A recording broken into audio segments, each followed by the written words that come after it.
Brought to you by PrayLatin.com, makers of prayer cards featuring complete English phonetic renderings of Latin pronunciations. A story has caught fire online over the weekend. The leak of an exchange of letters between English Cardinal Nichols and Archbishop Roach, the latter of whom is the point man for Francis's war against the traditional liturgy. What made this story catch fire was undoubtedly the publication of this letter by the newly revamped 1 Peter 5, with accompanying commentary by lay theologian Joseph Shaw, a faithful Catholic who is known for his measured commentary and sharp takes on liturgical issues of the day without getting mired in the weeds. He makes it easy to understand this stuff. Normally, the letters, I just read them for you, since I expect that most of the audience can handle the letters written by bishops for public consumption. But in this case, I won't be doing that, since these letters are pretty technical. Instead, I'll present to you some of the analysis I've seen floating around online, including Joseph Shaw's analysis, as well as, of course, providing some of my own. So let's dive into this special edition of a Monday episode, because this is a big story. Let's start by doing what I sometimes do, though, by checking in with Francis, who had some words of wisdom at his Angelus yesterday, and I'm presenting them to you because they fit perfectly with the discussion of the letter exchange that I'm started you with. At his Angelus, Francis said, quote, "Today we see clericalism in many places. This being above the humble, exploiting and beating them, feeling perfect. This is the evil of clericalism. It's a warning for all times, church and society. Never take advantage of your position to crush others." End quote. Now, I want to just let that last sentence really float around your mind for a moment as we talk about Traditionis Custodes and Francis's aim to end the Latin Mass altogether. Here's that statement again. Quote, "Never take advantage of your position to crush others." End quote. That's simply an amazing statement coming from Francis, and I have to say that my hat is off to him for his brazenness, because 2021 has been a year of Francis using his authority to crush others. That statement is just beyond breathtaking. Bear that breathtaking statement in mind while I go over this letter. Again, over the weekend the internet was abuzz with the letters between Nichols and Roach. The letters reveal the purpose and intent of Traditionis Custodes. For Roach, Traditionis Custodes allows pastoral prudence, for a very limited time only, on the topic of whether the Latin Mass is to be permitted at all. Remember, for a limited time only. Roach alleges that Summorum Pontificum was quote-unquote misinterpreted, which caused a growth that was not sanctioned by Benedict XVI, if you can believe it.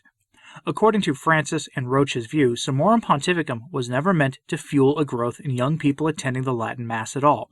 I've mentioned before that this growth is precisely the breaking point for Francis, who has taken it upon himself to reinterpret what Vatican II was all about and to implement it in his likeness and image. Something noteworthy is Roach's anti-Vatican II statement that a greater autonomy of diocesan bishops in liturgical matters was quote-unquote helpful. Vatican II empowered the bishops in a major way, and here Roach rejects that entirely. Thus, Francis has disempowered the bishops. Traditionis Custodes has been sold to the public as being about empowering the bishops, but in reality it utterly stripped them of power, with the only oversight made by the document's authors being that Canon 87 of the Code of Canon Law remains in place.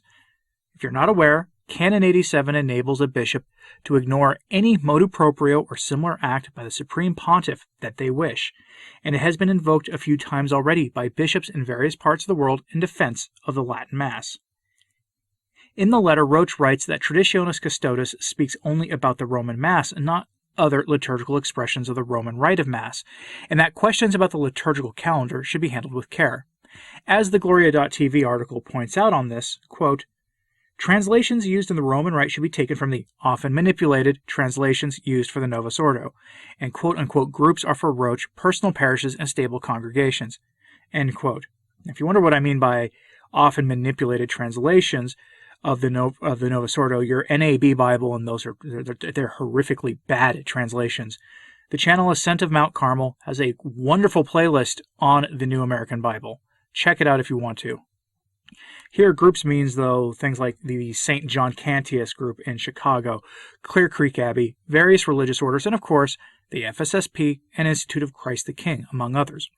We are reminded in these letters that no new groups are to be established dedicated to the traditional liturgy.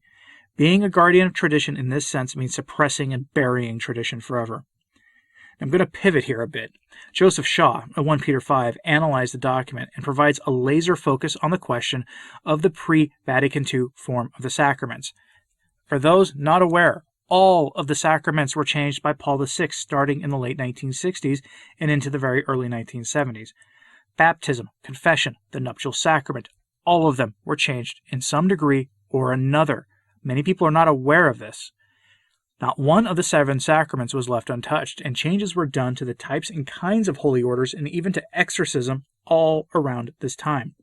Shaw goes over the sacramental question that many of us have had about Traditionis Custodes, because it was not in that document, when he says here, quote, Cardinal Nichols's question about the other sacraments, nuptial, baptism, and so on, if the quote-unquote previous forms, which permitted them, have been abolished, where does that leave them? It's a reasonable question, since they are not mentioned in Traditionis Custodes. The CDW's response, meaning Cardinal Roche, however, is not cut and dried. It implies that a quote-unquote full implementation of Traditionis Custodes would end the provision of the other sacraments. This is not surprising, as Traditionis Custodes aspires to end the celebration of the ancient Mass, and it would be odd if the other sacraments continued after that had come to pass. This is immediately qualified, however, by the need for pastoral sensitivity. Then at the top of the second page of the letter is a passage rather difficult to follow, but which appears to be criticizing the way these matters have developed up to now, as going beyond what was really permitted. Archbishop Roche may like to refresh his memory of the documents setting up the different traditional priestly institutes, who were explicitly given permission to offer the other sacraments according to the old books. Thus, on the 10th of September, 1988, the Fraternity of St. Peter was given this privilege. Here, Mr. Shaw quotes directly from the Ecclesia Dei Afflictus document, which is what established the Ecclesia Dei Institute, the FSSP, and other groups. Here he quotes it.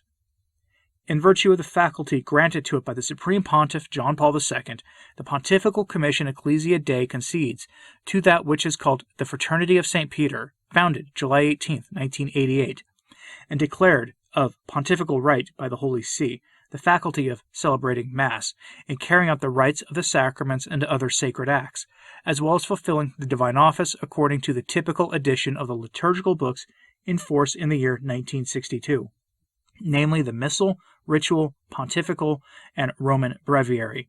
This faculty may be used in their own churches or oratories, otherwise it may only be used with the consent of the ordinary of the place, except for the celebration of private masses, anything to the contrary notwithstanding. End quote. Now, Summorum Pontificum changed that by explicitly allowing for the Mass to be expanded by giving the right to any priest of the Roman Rite to say the Mass as he wished, as long as there was a need, meaning that you had enough people in your parish who asked the priest for it, or your bishop comes to you and says, hey, there have been a lot of people around the diocese asking for a traditional Latin Mass, would you be interested? Those groups like the FSSP would need to be invited into the diocese to serve at the behest of the bishop, and that hasn't changed. But let's continue here with Mr. Shaw. Quote, Cardinal Nichols is very aware of the ultimate stated aim of Traditionis Custodes, the complete cessation of celebrations of the ancient Mass. Archbishop Roche, however, puts the stress on the need for a delicacy of care and direction. The old Mass has been regulated and not suppressed. This is unequivocal good news, and we must not allow any negative phrasing in these letters to distract us from that. The Latin Mass Society, like Una Voce groups and around the world, and the Una Voce Federation, which represents them, promotes the Vetus Ordo. In the current state, we cannot expect the official organs of the Holy See to approve of this activity, though they did up to a few months ago. We will see how long it is until the attitude changes again. In the meantime, we will continue to argue for what we think is right, with due respect for persons, as is our right and duty as Catholics. End quote. And I believe it's Canon 225 that they're referencing there, which is what gives the laity the right to speak on these matters in defense of the faith. But remember, the Latin Mass has been regulated, not suppressed. For now. Remember, Roche and Francis say the aim is to get us all back to the Novus Ordo. That is the long-term goal, and while some bishops have said some correct things about correcting liturgical errors in the Novus Ordo, the effect on the Novus Ordo of Traditionis Custodes has been that many of the reverent, traditional-feeling Novus Ordo Masses have been suppressed and priests have been sent packing. And this speaks to something Roach said in the letter that many people have focused on. I'm going to use what an account on Twitter called Catholic Sat had of putting it, since it nicely synthesizes about 100 different versions of this opinion I've seen, and that I do share with. So here it is, quote, "There has been considerable misinterpretation of the previous provisions with growing practices, developments, and promotion, which in no small part has encouraged a growth that was not foreseen or sanctioned by previous pontiffs." End quote. And there Catholic Sat is quoting Archbishop Roach in that letter, to which he asks, quote, "Why would the prefect of the Congregation for Divine Worship and the Discipline of the Sacraments want to stifle the movement of the Holy Spirit, the absolute height of clericalism?" End quote. Clearly, the growth and resurgence of the traditional liturgy and sacramental life, as well as growth in traditional devotions and practices among the laity, is a movement of the Holy Ghost. Who is Archbishop Roach to use his position to crush this?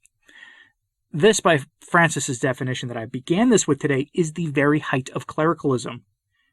Roach admits that the goal is to get us all to eventually come back to the Novus Ordo, and by necessity, to end the traditional Latin Mass forever.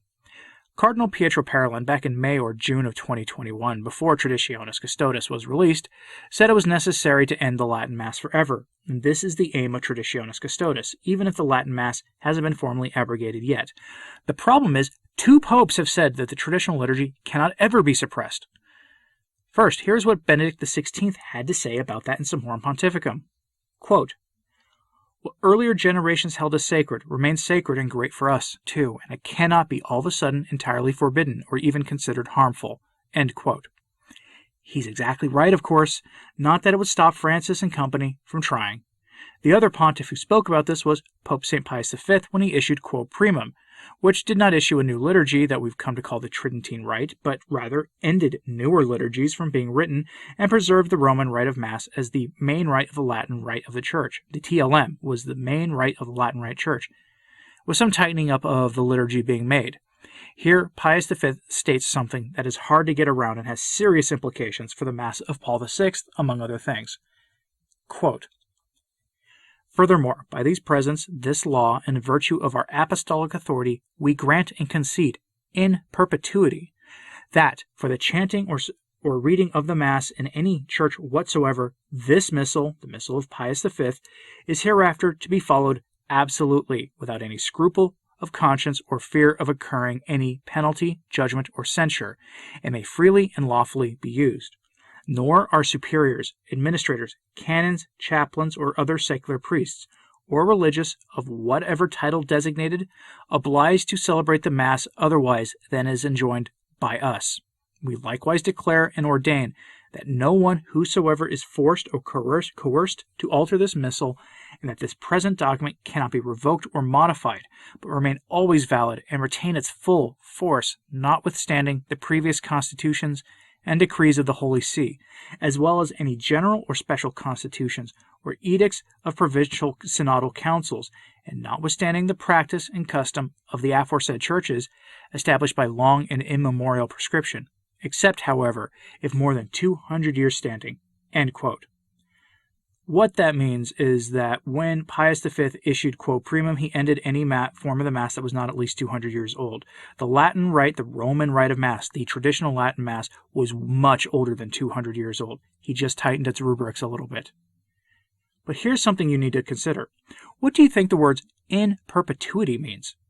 It means forever. And this document came with a stamp of infallibility on it in the form of anathemas attached to anyone who tried to do what Traditionis Custodes is attempting to do. It's why Paul VI said he was not technically suppressing the Latin Mass, by the way. Not that anyone in Rome at present cares that much.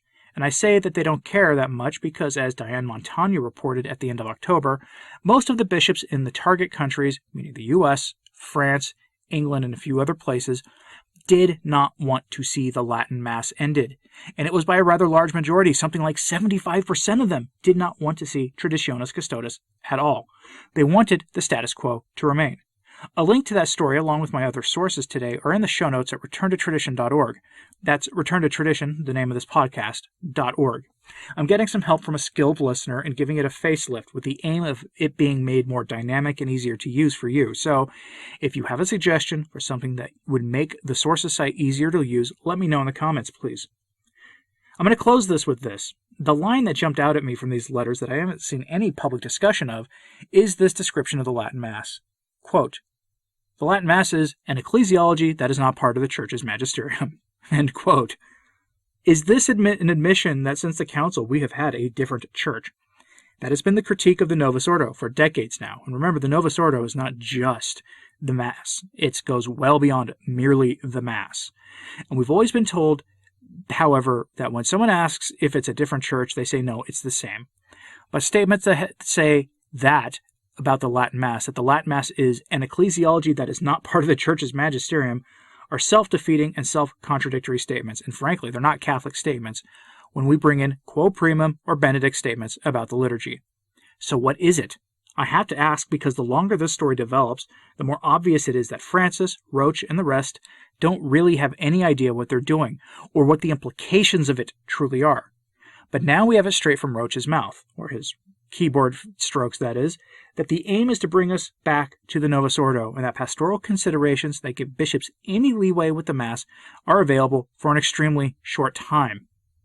Which begs the question, what will you do if, in, say 2024, Francis issues Traditionis Custodes II and ends the Latin Mass altogether? Will you submit? Or will you seek out the traditional sacraments elsewhere? Let me know your thoughts in the comments, please, and like and subscribe if you haven't. It really does help, especially in these days when our hosts are acting very oddly towards anyone in the Catholic commentary world. Things are a little strange right now over here. As always, pray for the Church. I'm Anthony Stine. Ave Maria.